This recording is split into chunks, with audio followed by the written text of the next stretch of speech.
At first, the story looks like another argument over the Strait of Hormuz. Iran says the strait should open. The Revolutionary Guards fire on tankers. The United States watches the blockade. China demands safe passage. Russia talks like an ally while preparing to sell into Iran's lost market. Oil traders watch the clock, but that is only the surface. The real story is that Iran gave the world two opposite signals at the same time. One side of the regime said commercial vessels could pass. Another side treated commercial vessels like targets. That is the kind of contradiction that changes how every government reads Tehran. Governments can bluff, they can threaten, they can exaggerate. But when a state cannot make its own military wing obey its own diplomatic message, the problem is no longer messaging. The problem is control. And control is the most important asset Iran is losing. The foreign minister's statement was not random. It was a signal to the world that Iran could still behave like a state. It told China, the Gulf states, and the mediators that the diplomatic track was alive. It told Washington there was still someone in Tehran capable of speaking the language of de-escalation. And the IRGC fired. That single contradiction revealed the whole crisis. The diplomats are trying to keep the door open. The guards are trying to prove the door belongs to them. This is why the situation is more dangerous than a normal confrontation. If Iran had one clear strategy, even a hostile strategy, the world could price it. If Iran had decided to fight, Washington could plan against that. If Iran had decided to negotiate, China and the Gulf states could push the process forward. But Iran appears to be doing both. Negotiating and sabotaging, warning of collapse and pretending unity. This is not strategy. It is a power struggle expressed through ships. At the top of that struggle is a man who cannot participate in it. Mojtaba Khamenei was supposed to give the regime continuity after Ali Khamenei was killed. He was supposed to become the new center of gravity. Instead, he is unconscious, formally above the system, but physically unable to command it. That creates a strange and dangerous reality. His authority exists, but his judgment does not. His name can be invoked, but his decision cannot be heard. The negotiators can claim they are acting for the state. The IRGC can claim the negotiators lack authorization. The president can speak to the public. The hardliners can call him weak, and no final voice can settle the fight. That is how a hospital room becomes a geopolitical crisis. In a normal succession, the new leader chooses a line. He rewards one camp, disciplines another, and forces the system to adjust in Iran today. No one can do that, so every faction is trying to create facts before the others can stop it. The diplomats create facts at the table. The president creates facts by telling the public the war's costs are becoming unbearable. The IRGC creates facts at sea. State television creates facts by insisting the people support the war, and the people create their own fact by withdrawing belief from the official story. That is the deeper fracture. Ahmad Vahidi and the IRGC represent the logic of permanent confrontation. Their calculation is not hard to understand. The guards became powerful in a world of danger. Their budgets, networks, influence, and domestic authority all grow when Iran is under threat. In war, they are indispensable. In peace, they become a question. A deal would not only reduce external pressure, it would increase internal accountability. People would ask why the country was pushed this far, why oil revenue was sacrificed, why ports were exposed, why ordinary Iranians were told to endure pain while institutions protected themselves, why the foreign minister announced opening while the guards fired on ships. For the IRGC, those questions are more dangerous than American warships. American warships justify them. Domestic accountability threatens them. That is why escalation can become useful even when it damages the country. The IRGC does not need Iran to be comfortable. It needs Iran to remain dependent on the guards. On the other side is the survival faction, Ghalibaf, Iraqi, and Pezeshkian are not outside the regime. They are not trying to remake Iran into something liberal overnight. They are trying to keep the system from breaking under its own weight. Their argument is simple. If the war continues, the state may lose the economic base it needs to survive. Oil is the center of that calculation. The blockade does not merely stop exports. It turns oil into pressure trapped inside the country. Storage fills, production faces forced shutdown, wells can be damaged. Future output can be reduced. What begins as a temporary revenue problem can become long-term economic damage. That is why every day matters. The IRGC, the president has to think about reconstruction. The diplomats have to think about whether anyone will still believe a deal is enforceable. The public has to think about prices, salaries, food, fear, and the feeling that the country is being sacrificed for a war it did not choose. Pezeshkian's statement mattered because he said the quiet part aloud. The people must be told the truth. In a stable system, that is a normal sentence. In a brittle system, it sounds like an accusation. It implies the official story is failing. It implies propaganda no longer matches reality. That is why the hardliners reacted so fiercely. They understand that once truth enters the room, slogans lose power. State television can claim the public supports the war. It can say the nation is united. It can invent numbers and call them proof. But the real mood is harder. Many Iranians see the conflict as belonging to the regime, not to the people. Many blame the authorities for the country's condition. Many want relief before revenge. This is why the survival faction is dangerous to the war faction. Not because it is morally pure, because it is beginning to speak closer to the public's exhaustion.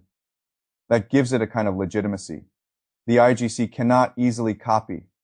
The guards can command weapons. They can command fear. They can command television. But they cannot easily command tired people to feel enthusiastic forever. And now even Iran's external environment is changing. China is the most important shift for years.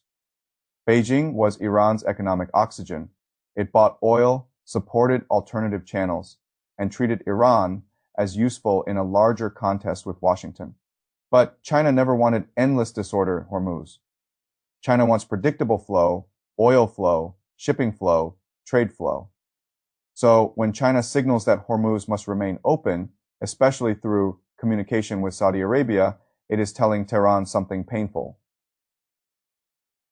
Iran matters to China, but Hormuz matters more. That is a direct blow to the IRGC's strategy. The more the guards weaponize the strait, the more they threaten the interests of Iran's most important buyer. A lifeline does not remain a lifeline if you keep setting fire to the road it uses. Russia is colder still. Moscow can condemn the blockade and praise Iran's rights while preparing to replace Iranian energy in the markets. Iran can no longer serve. Every trapped Iranian barrel is potential room for a Russian barrel. That is not betrayal in Russia's mind. It is arithmetic. So Iran is discovering something hard. Its enemies want it weakened. Its partners want it useful. Its customers want stability. Its public wants relief. Almost no major actor wants the IRGC's ideal outcome except the IRGC. That is why the next phase is so unstable. A deal is still possible, but only if the negotiating side can prove it controls enough of the state. If Araki signs and Vahidi fires, the deal is worthless. If Pezeshkian promises de-escalation and the guards control the water, the promise is hollow. If Galibaf claims authority, but the supreme leader cannot approve anything. Every concession can be challenged later. No one wants to negotiate with half a government. That is the central risk. The question is no longer only whether Iran wants a deal. The question is whether any Iranian faction can make a deal stick. If the negotiators win, the path is narrow but real. Hormuz can reopen, the oil clock can slow, China can stay engaged, Gulf states can lower the temperature, Washington can claim pressure worked, Tehran can say it survived.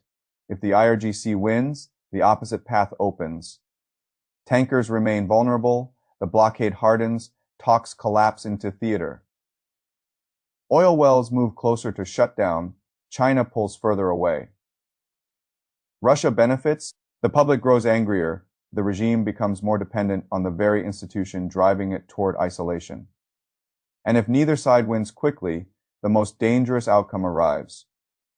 Drift is where individual incidents begin deciding national strategy. A tanker is fired on, a convoy reacts, a commander misreads a signal, a blockade line tightens, a negotiation is delayed, state television escalates, a faction refuses to back down because backing down would weaken it internally.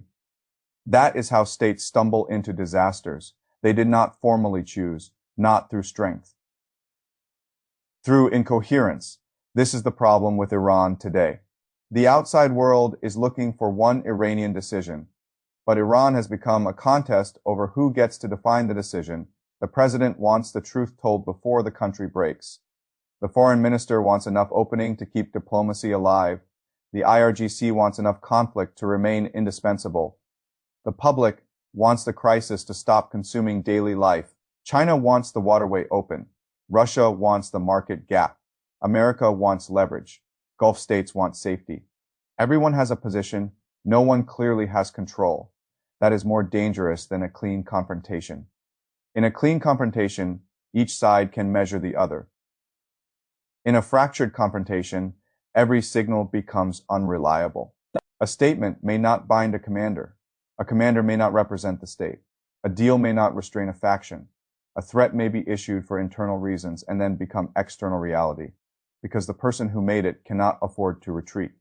That is why the same day contradiction matters so much. Open Hormuz, fire on tankers, those are not two policies. They are two Irans colliding in public. And the collision is happening at the world's most sensitive energy choke point. That is what stunned Washington. Not that Iran threatened, not that the IRGC acted aggressively.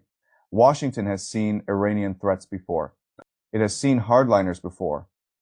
What is different now is the visible gap between the regime's diplomatic mouth and its military hand. The mouth says open. The hand pulls the trigger. The center says nothing because the center cannot speak. That is not confidence. That is a fracture reaching the surface. Once a fracture reaches the surface, every shock widens it. The next ship matters. The next statement matters. The next meeting matters. The next Chinese signal matters. The next IRGC move matters. But underneath all of them is one question. Can Tehran still speak with one voice before the crisis speaks for it? Right now, the answer is unclear. And in the Strait of Hormuz, unclear is dangerous, because oil markets do not wait for succession battles to finish. Tanker captains do not wait for factional politics to settle.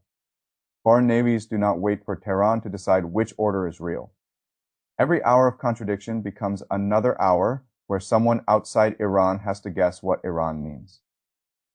That is how miscalculation grows. The most dangerous thing in Iran today is not that its leaders chose one extreme path. It is that they may no longer be capable of choosing one path at all. A regime can survive pressure. It can survive sanctions. It can survive military losses, but it cannot safely manage a blockade. A leadership vacuum, a public legitimacy crisis, an oil shutdown clock, foreign pressure from China and Russia, and armed factional rivalry, while sending two opposite instructions to the world. That is the real story behind Hormuz. Not open or close, not peace or war, but whether Iran is still a state with one command or a regime whose parts are now moving against each other faster than anyone outside can control.